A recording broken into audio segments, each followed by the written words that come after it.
Kemudian Assalamualaikum. What is up guys? Welcome back to the Yusuf Sembang Kari. Chelsea, aku pun masa actually nak sembang pasal Chelsea. Yo, to be fair kan, sebab next week pun game Arsenal dengan Chelsea. And apa aku boleh cakap, Chelsea low-key dah start nampak menakutkan. Pada awal season hari tu kalau aku sembang kau, Chelsea akan duduk dalam top 2 sebelum winter punya transfer window je lagi. Aku rasa tak siapa akan percaya, Mat. And the fact that dorang boleh be better than Manchester City this season speak volumes lah, menunjukkan dorang memang serius. Sebab last season adalah season pertama Maresca untuk rebuild the team, and menunjukkan dorang ni tak adalah jauh sangat perbezaan antara dorang dengan top 4, and consistently perform until boleh masuk dalam Champions League. And now dorang tengok pada awal season hari tu, aku boleh katakan lepas 2 bulan aku macam agak shaky lah dengan Chelsea punya consistency, buatkan aku rasa diorang ni takkan dapat ni main at the highest level sampai kan boleh compete for the top 3 maybe, which is kalau kita tengok dari segi step up Maresca, money yang Chelsea spend last season, this season mesti lebih tinggi daripada top 4 ataupun around kat situ lah.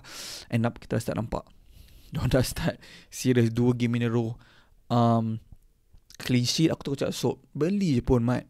First and foremost, kau bila kalahkan siapa yang kau disajikan kan. And yang kedua adalah, bila kau fikir logically pun, Chelsea sebenarnya last season ataupun 2-3 season sebelum tu, dia adalah antara team yang sepatutnya menang, Chelsea akan drop points. Faham tak? Tapi kita nampak itu bukan perkara yang menjadi masalah untuk Chelsea so far season ni. So shout out, aku rasa diorang memang on the right path. And aku nak tahu sejauh mana Maresca boleh bawa tim Chelsea ni. Yes, tak nafikan point dengan Arsenal gap jauh and 6 points, but still kalau diorang boleh beat Arsenal next season and next game 3 point je beza, Mat. Macam tu je berubah, and Arsenal terus nervous. Faham tak? So kita akan tengok bukan maksud aku akan cakap Chelsea memang confirm akan menang next game against Arsenal. Aku just cakap ada possibility. Sebab Arsenal 2 game tak clean sheet, so nak score against Arsenal tak impossible. Boleh je 2 game lah tak clean sheet. Chelsea 2 game dah clean sheet. So aku tak nak naikkan harapan pada Chelsea, tapi game ni menunjukkan diorang dah ada depth. The whole reason diorang spend banyak duit, game ni telah terbuktikan berkesan. Bila aku tengok Giants yang start, aku macam against team yang mungkin akan defend against kau, kalau tak Giants tak sesuai. Mamat ni merun in behind punya play boleh lah, tapi dia telah terbukti kalau aku bersalah. And to be fair, last beberapa game Giants dah start slowly perform. Ada certain games dia dah start menyelah kan, compared to first. Mula-mula aku agak ragu dengan performance dia masa dia start of the Premier League campaign dengan Chelsea so far season ni. Tapi guys, assist superb, Neto punya finish superb. Neto kan, the only problem dengan Neto ni, dia injury prone. Tapi kalau dia fit dah berapa game Neto ni setiap kali orang sangsi dengan dia deliver macam ni dia senyapkan kau macam ni Kau was-waskan Neto, dia tunjuk kat kau sebenarnya dia siapa. Kau tak sure dengan Neto, dia score, dia bagi kau stepek. So aku rasa antara kelebihan ataupun the reason behind kenapa kita nampak the best of Neto yang menakutkan untuk Chelsea ni adalah kita tahu semua nak tengok Estevao main, and Estevao bro, dia dah proven, and dia dah thought to be the next Neymar. So kena bagi kurus kat Maresca sebab dia punya timing ataupun dia punya man management, tahu bila dah muda perlu diberi pressure untuk perform, bila diorang perlu direhatkan. Macam game ni beli, aku fikir logically dia lah patut perform. Sebab apa? Sebab dia adalah player yang akan usually senang against low block compared to Neto yang run in behind punya style sama dengan Giants. So Estevao sesuai untuk game-game ni kan, betul tak? And dia pun nak masuk sebelum Chelsea score gol kedua.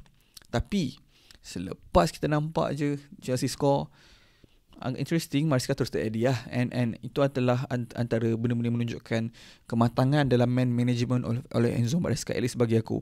So bro, 2 player ni boleh keep on perform mungkin juga sebab kita tahu competitor. Neto tahu kalau aku tak step up, budak muda yang jauh lebih muda daripada aku ni akan nampak position aku ni. Aku takkan bagi benda tu jadi.